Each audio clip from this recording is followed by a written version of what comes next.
Stephen Watts Kearny was one of the foremost antebellum frontier officers of the United States Army. He is remembered for his significant contributions in the Mexican-American War, especially the conquest of California. The Kearny Code, which was proclaimed on September 22, 1846 in Santa Fe, established the law and government of the newly acquired territory of New Mexico. It was named after him. Biography. Early years. Kearny was born in Newark, New Jersey, the son of Philip Kearny, Sr. and Susanna Watts. His maternal grandparents were the wealthy merchant Robert Watts of New York and Mary Alexander, the daughter of Major General Lord Sterling, William Alexander and Sarah, Lady Sterling Livingston of American Revolutionary War fame. Stephen Watts Kearny went to public schools. After high school, he attended Columbia University in New York City for 2 years. He joined the New York militia soon after he left school in 1812, beginning his military career. Marriage and family. In the late 1820s, after his career was established, Kearny met, courted and married Mary Radford, the stepdaughter of William Clark of the Lewis and Clark expedition. The couple had 11 children, of whom 6 died in childhood. Career. In 1812, Kearny was commissioned as a first lieutenant in the War of 1812 in the 13th Infantry Regiment. After the war, he chose to remain in the U.S. Army. Kearny was promoted to captain on April 1, 1813, brevet major in 1823, major 1829, and lieutenant colonel 1833. He was assigned to the western frontier under command of Gen. Henry Atkinson, and in 1819 he was a member of the expedition to explore the Yellowstone River in present-day Montana and Wyoming. The Yellowstone expedition of 1819 journeyed only as far as present-day Nebraska, where it established Cantonment, Missouri, later renamed Fort Atkinson. Kearny was also on the 1825 expedition that reached the mouth of the Yellowstone River. During his travels, he kept extensive journals, including his interactions with Native Americans. In 1826, Kearny was appointed as the first commander of the New Jefferson Barracks in Missouri south of St. Louis. While stationed there, he was often invited to the nearby city, the center of fur trade, economics and politics of the region, by way of Meriwether Lewis Clark, Sr. He was invited as a guest of William Clark of the Lewis and Clark expedition. In 1833, Kearny was appointed second in command of the newly organized 1st Dragoon Regiment. The U.S. Cavalry eventually grew out of this regiment, which was redesignated the 1st United States Cavalry in 1861, earning Kearny his nickname as the "Father of the United States Cavalry." The regiment was stationed at Fort Leavenworth in present-day Kansas, and Kearny was promoted to the rank of colonel in command of the regiment in 1836. He was also made commander of the Army's 3rd Military Department, charged with protecting the frontier and preserving peace among the tribes of Native Americans on the Great Plains. By the early 1840s, when emigrants began traveling along the Oregon Trail, Kearny often ordered his men to escort the travelers across the plains to avoid attack by the Native Americans. The practice of the military's escorting settlers' wagon trains would become official government policy in succeeding decades. To protect the travelers, Kearny established a new post along Table Creek near present-day Nebraska City, Nebraska. The outpost was named Fort Kearny. However, the Army realized the site was not well chosen, and the post was moved to the present location on the Platte River in central Nebraska. Mexican-American War. At the outset of the Mexican-American War, Kearny was promoted to brigadier general on June 30,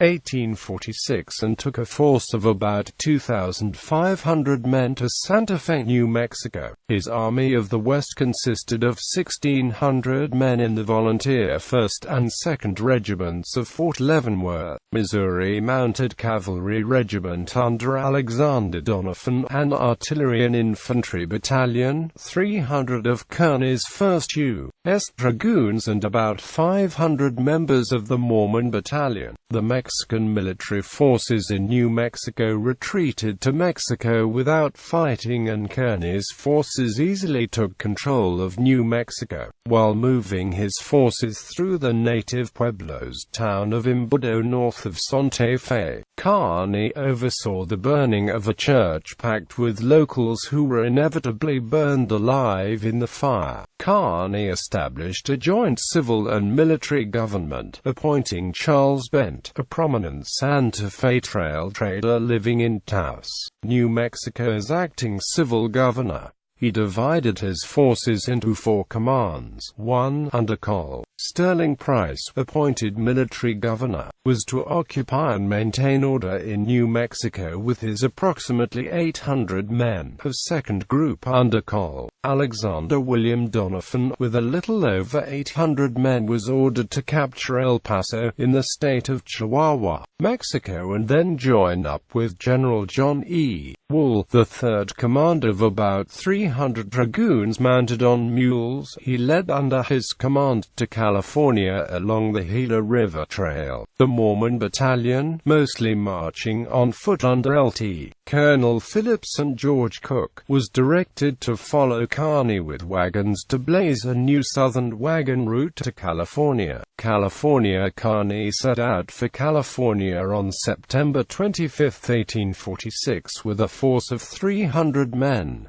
En route he encountered Kit Carson, a scout of John C. Fremont's California Battalion, carrying messages back to Washington on the status of hostilities in California. Kearny learned that California was, at the time of Carson's last information, under American control of the Marines and Blue Jacket sailors of Commodore Robert F. Stockton of the U.S. Navy's Pacific Squadron and Fremont's California Battalion. Kearny asked Carson to guide him back to California while he sent Carson's messages east with a different courier. Kearny sent 200 dragoons back to Santa Fe believing that California was secure. After traveling almost 2,000 miles, his weary 100 dragoons and most of his nearly worn-out mounts were replaced by untrained mules purchased from a mule herder's herd being driven to Santa Fe, New Mexico from California. On a trip across the Colorado Desert to San Diego, Kearny encountered Marine Major Archibald H. Gillespie and about 30 men with news of an ongoing California revolt in Los Angeles.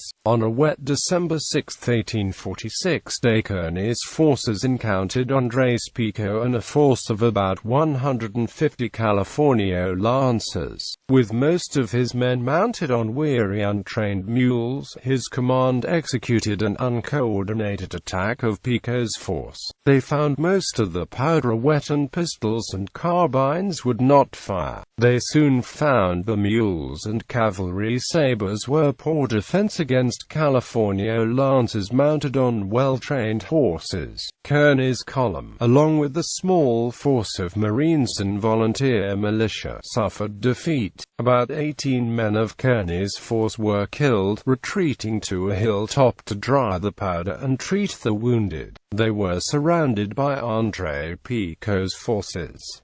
Kearny was slightly wounded in this encounter, the Battle of San Pasqual. Kit Carson got through Pico's men and returned to San Diego.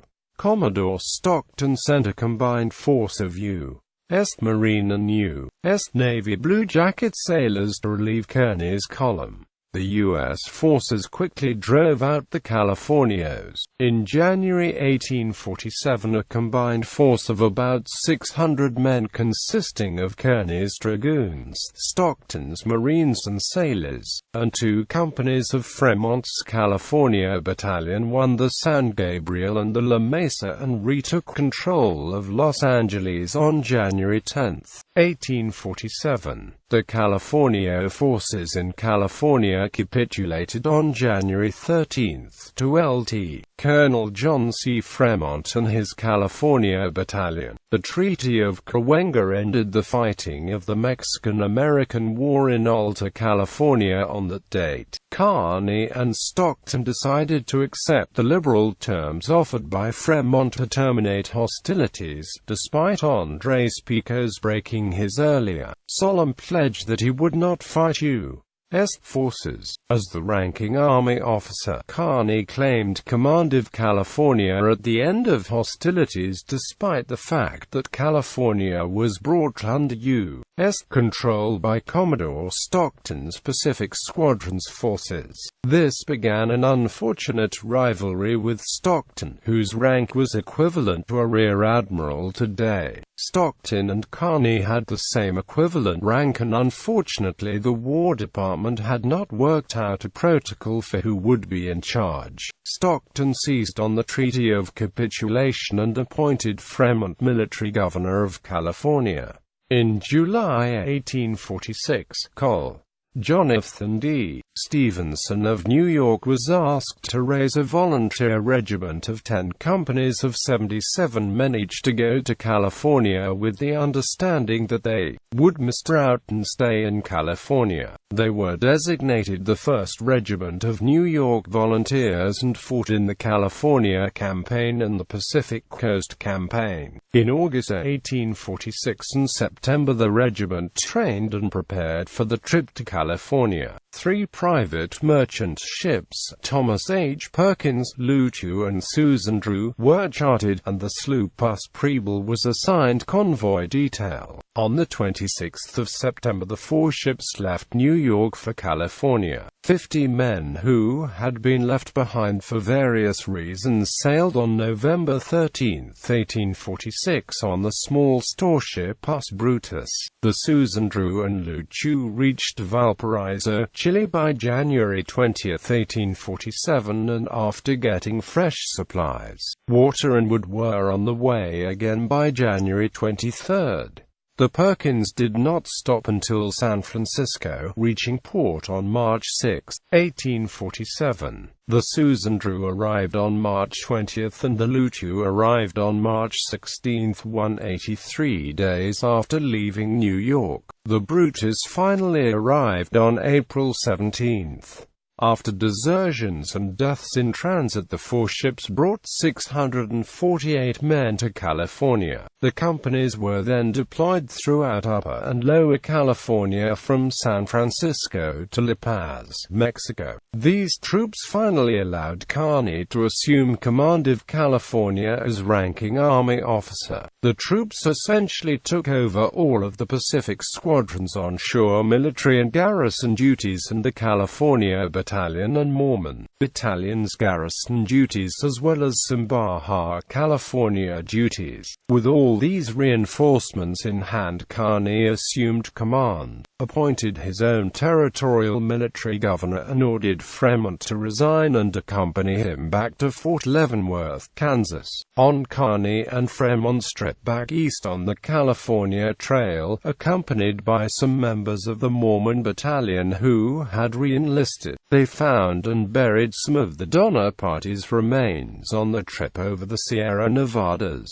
Once at Fort Leavenworth, Fremont was restricted to barracks and ordered court-martialed for insubordination and willfully disregarding an order. A court-martial convicted Fremont and ordered that he receive a dishonorable discharge, but President James K. Polk quickly commuted Fremont's sentence due to services he had rendered over his career. Fremont resigned his commission in disgust and settled in California. In 1847, Fremont purchased the Rancho Las Mariposas, a large land grant in the foothills of the Sierra Nevada mountains near Yosemite, which proved to be rich in gold.